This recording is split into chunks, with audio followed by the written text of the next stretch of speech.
What if I told you that the very thing you use for comfort on the ice, your shelter, might be the #1 reason you're not catching fish? It sounds crazy, right? We buy them to stay warm, to get out of the wind, to fish longer. But what if the way we set them up is like stomping through the woods while deer hunting? In this video, we're going to expose the most common and most destructive mistakes anglers make when setting up their ice shelters. I promise you, by the end of this, you'll look at that pop-up or flip over in a completely new light. We're going to reveal the silent killer that's emptying your spot before you even drop a line. So let me ask you this right now. Do you really think a little noise on the ice matters that much? Drop a comment. I want to know what you think before we dive in. For generations, the approach to setting up on the ice has been pretty straightforward. Get to your spot, get your gear out, and get the shelter up as fast as possible to beat the cold. It's a race against the elements. We've been taught that a little banging around is just part of the deal. We hear a sled whiz by, we hear someone else drilling holes 100 yards away, and we think, it's a noisy environment, what's a little more? This belief is baked into ice fishing culture. The problem is, we've been underestimating just how much fish are affected by what happens on top of the ice. The ice isn't a soundproof barrier, it's a giant drum skin, and we're the ones banging on it. We're going to challenge that old school thinking and show you why being fast is less important than being quiet. Let's start from the very beginning. Your arrival. You pull up with your truck, ATV, or snowmobile. Where do you park it? Most guys drive right up to where they plan to fish. The engine vibration, the rumble of the tires or track, it all travels directly through the ice. You're essentially announcing your presence with a megaphone before you even step out of the vehicle. Think about it from the fish's perspective. It's a quiet world down there, and suddenly a low, powerful rumble starts directly overhead.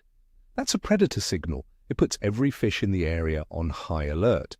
The smarter, older fish might just slowly move off right then and there. A better way is to park a good distance away, say 50 yards or more, and walk your gear in. The less heavy vibration you create over your fishing spot, the better your chances are before you even drill a single hole. It's a small change in habit that makes a huge difference. Next comes the gear dump. You've walked your sled out to the spot. What's the first move? For many, it's to start unloading. You grab the heavy auger and it thuds onto the ice. You pull out the shelter, still in its bag, and drop it. The bucket full of rods and gear gets tossed out next to it. Every single one of those impacts, especially the heavy, sharp ones, is like a cannon blast underwater. Ice is incredibly efficient at transferring sound and vibration. That thud you hear is 10 times louder and more jarring to a fish below. Imagine you're sitting in a quiet room and someone drops a bowling ball on the floor above you. That's what we're doing to the fish. The solution is simple, but it requires discipline. Place every single item down gently. Don't drop anything. Lay the auger down. Set the shelter bag down. Your goal is to make as little impact noise as possible during this initial stage. Now let's talk about the auger. This might surprise you. The actual sound of an auger drilling through the ice is not the main problem. Yes, it makes noise. But for fish, this is often perceived as a somewhat natural sound. It's similar to the sounds of ice, shifting, cracking, and groaning. They are used to those noises. It can even attract curious fish who come to investigate the commotion and the new light source. The real problem isn't the drilling itself, but the actions that come right before and after. It's starting a gas auger with a dozen loud pulls right over the hole. It's dropping the heavy power head onto the ice when you're done. It's the metal on ice scraping as you kick slush away. The drilling noise is a constant hum, but these other sounds are sharp, sudden, and unnatural. They are the ones that signal danger.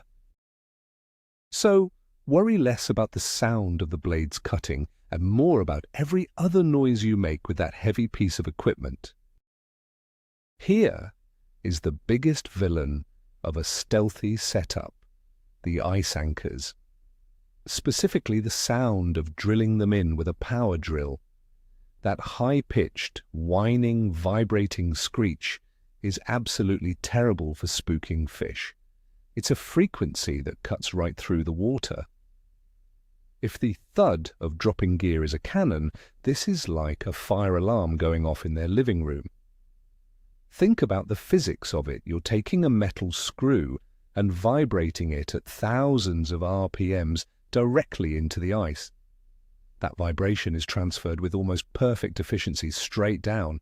I've watched it on an underwater camera time and time again. You can have fish right under you looking at your lure, and the second a nearby angler starts buzzing in an anchor, every single fish darts away. They don't just get spooked, they vanish. This single action is probably responsible for ruining more spots than any other.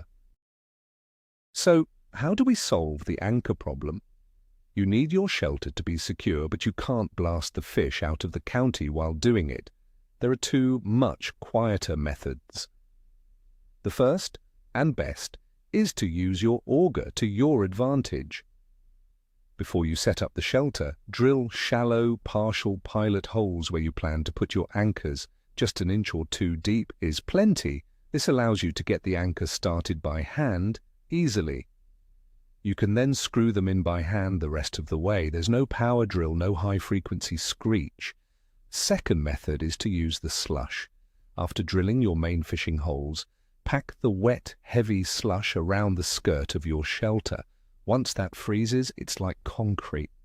For most days, unless you're in a hurricane, that's more than enough to hold a hub shelter in place. It's completely silent and costs nothing. Ditch the drill and you will see more fish. Let's move on to the shelter itself, starting with hub-style pop-ups. Everyone knows the sound, that loud whomp as the roof and walls snap into place. It's satisfying for us, but it's a massive pressure wave for the fish. That sudden displacement of air and fabric sends a shockwave through the ice. It's another unnatural, explosive sound that signals danger. Most anglers are in a hurry. They yank on the hub strap as hard and as fast as they can to get it over with. It's like ripping off a Band-Aid. But that violent motion is exactly what we need to avoid. You have to start thinking of the shelter setup as a slow, deliberate process. The force required to pop the hubs is actually much less than you think. You don't need to be aggressive with it. A little finesse goes a long way in keeping the underwater world calm and peaceful. The quiet way to deploy a hub shelter is all about control. Instead of standing back and yanking on the strap, get up close to the hub. Place one hand on the pole for stability and use the other to pull the strap with a slow, steady pressure. You'll feel the tension build and then the hub will lock into place with a much softer click rather than a loud bang. Do this for the roof first and then for each of the walls. It might take you an extra 30 seconds, but it reduces the noise by at least 75%. Think of it like closing a car door quietly instead of slamming it shut. Both actions achieve the same result, but one is jarring and the other is respectful of the environment. Show the fish some respect by not blowing out their eardrums, and they'll be more likely to stick around for a visit. Now for you flip-over shelter guys, the sin here is even greater. The classic flip-over mistake is the lift and drop. You get the sled positioned over your holes, you lift the folded seats and poles up, and then you just let gravity do the work. The entire structure, weighing anywhere from 50 to over 100 pounds, slams down onto the ice with a thunderous crash. The entire sheet of ice reverbs. You might as well have set off a small explosive. I've literally felt the ice shake from someone doing this 50 yards away from me. If I can feel it, imagine what a fish with its sensitive lateral line feels directly underneath it. This is without a doubt one of the loudest, most disruptive, and completely avoidable noises in all of ice fishing. It's pure laziness, and it's absolutely killing your chances. The gentle flip-over deployment is a skill every serious angler should master. It's not about strength, it's about technique. As you flip the main pole structure over, don't just let it go. Follow it with your hands. Guide it on its path. As it gets close to its final position, use your body to absorb the momentum. Let it come to a rest, gently, on the ice. The same goes for the extendable poles that support the tent fabric. Don't just pull them out and let them snap into place.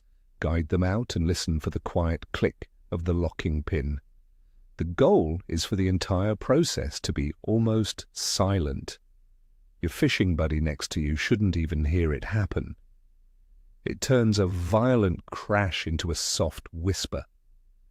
This level of care sends a message: you are a predator, moving with stealth and purpose. Okay, the shelter is up. What's next? Banking the skirt with snow to block the wind. Most people grab the first thing they have, a metal grain scoop or a heavy-duty shovel. Then they proceed to scrape, scratch, and gouge the surface of the ice all around their shelter. That grinding, scraping sound of metal on ice is one of the most unnatural and grating sounds you can make. It's not a deep thump that fish might be used to. It's a high-frequency shriek that signals something is wrong. There is nothing in nature that sounds like that. It's the sound of a tool, the sound of a human, and it's a clear and present danger signal. If you've been careful up to this point, you can undo all your good work with just a few minutes of aggressive shoveling. It's time to rethink this common chore. There are far better and quieter alternatives to a metal shovel. The best option is a heavy-duty plastic shovel. The sound of plastic scraping on ice and snow is much duller and carries far less than the shriek of metal. It's a night and day difference in sound profile. But an even quieter method is to not use a shovel at all. Use your boots, kick and pack the snow up against the skirt of your shelter. It takes a bit more effort, but it's virtually silent. You're using the soft soles of your boots to move a soft material, snow. There are no sharp, grating noises. For a hub shelter, this is usually more than enough to create a solid seal. By choosing your tools wisely, or by using your body as a tool, you can complete this essential step without alerting every fish within a 100-yard radius that you've arrived. The shelter is up and banked. Now it's time to move in. And this is where the gear dump, part 2, happens. You open the door and start tossing your equipment inside. The heater gets dropped in a corner with a metallic clang. Your tackle box, full of rattling jigs, gets thrown next to it. The flasher gets set down with a thud. Each of these is another impact, another shockwave, another reason for a wary walleye or perch to move on. It's especially bad inside the shelter because the fabric walls can actually amplify the sound, focusing it downward like a cone. You've created a quiet space only to immediately turn it into a noise factory. This lack of attention to detail in the final steps can be just as damaging as a loud setup. Every single action matters, from start to finish. The solution is to place your gear with purpose. Treat the floor of your shelter like it's made of thin glass. When you bring your heater in, hold it with both hands and set it down softly. When you bring in your tackle box, place it down without a sound. Same for your flasher, your lunch, your bait bucket, everything. This is where a small foam or rubber floor mat becomes an angler's best friend.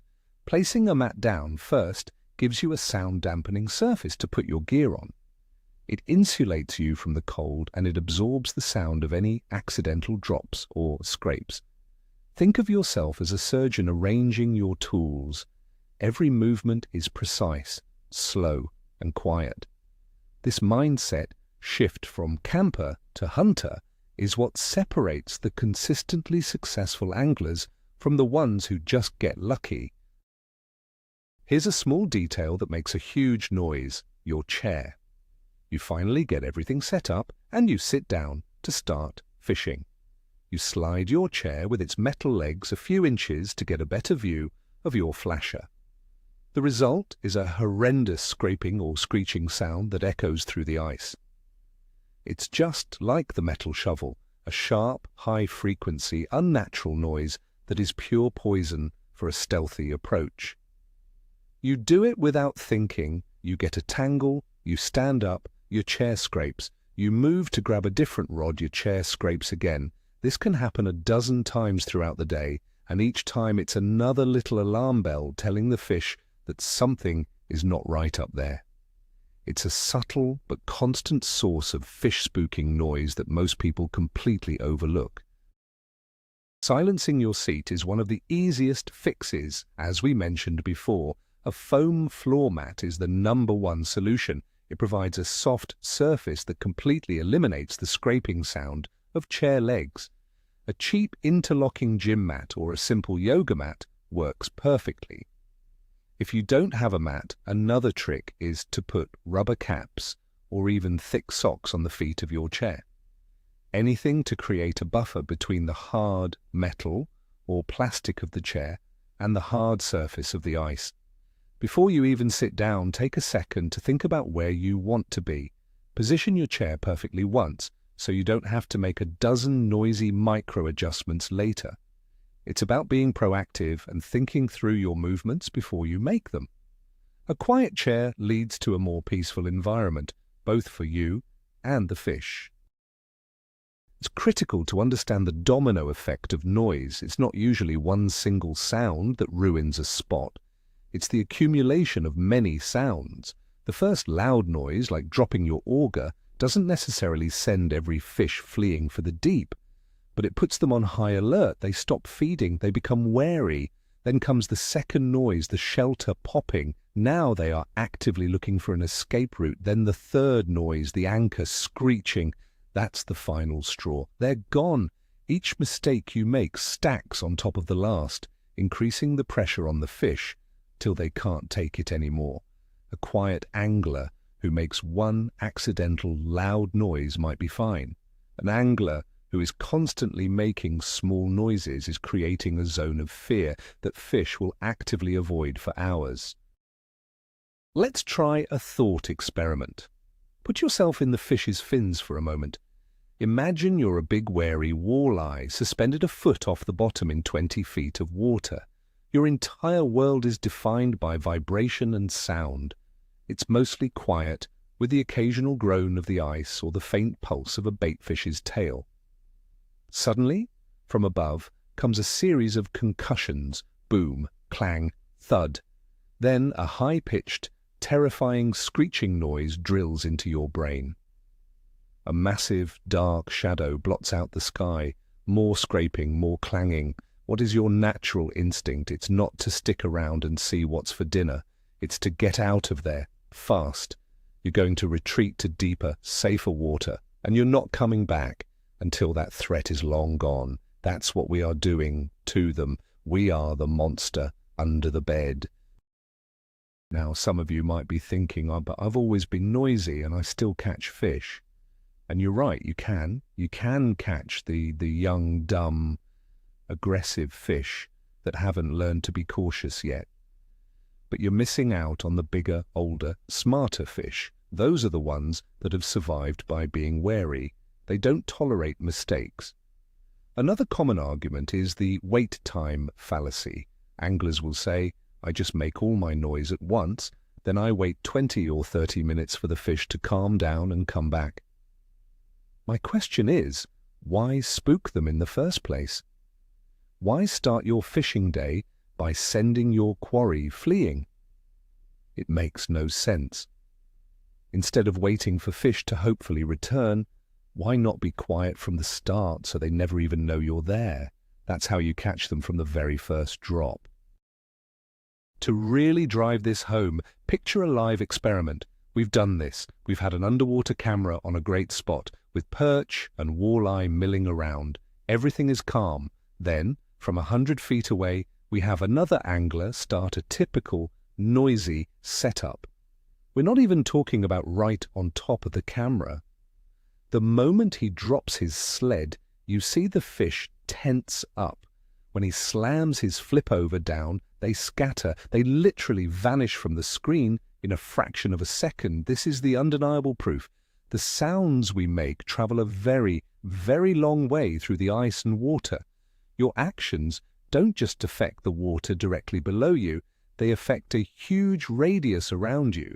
Seeing that visual evidence makes it impossible to go back to the old, careless ways. You realize every single sound has a consequence. So let's create the perfect stealth setup routine, a mental checklist you can run through every time. 1. Park far away and walk in. 2. Place every piece of gear on the ice gently. 3. Drill all your holes first, before even taking the shelter out of the bag. 4. Quietly set your shelter up over the holes, using slow, controlled motions. 5. If you must use anchors, drill pilot holes and screw them in by hand, or better, use packed slush. 6. Use your boots or a plastic shovel to bank the skirt. 7. Place a mat down inside your shelter. 8. Gently set all your interior gear on the mat. 9. Position your chair once. 10. Sit down and fish, knowing the fish below have no idea you're even there. This is how the pros do it. This is how you turn your shelter from a liability into a true stealth advantage. So there you have it. It's not one single thing, it's a death by 1,000 cuts. The biggest takeaway, the real aha moment, is that your ice shelter isn't inherently a fish spooking machine. It's a neutral tool. But the way most of us have been taught to set it up, quickly and violently, turns it into a weapon against our own success. The most game-changing realization is that the sharp, high-frequency sounds like drilling anchors and scraping metal are infinitely worse than the low, dull thuds. And this knowledge fundamentally changes your entire approach. You stop thinking about just getting out of the cold, and you start thinking like a predator. Every movement becomes calculated for silence. This is the shift that will not only help you catch more fish, but will make you a much more skilled and aware angler. Thank you so much for watching. If this opened your eyes, please hit that like button and subscribe for more content that goes against the grain. And for my final question, what is the one noisy habit you are absolutely going to change on your next trip out? Let me know in the comments below. Let's talk about it.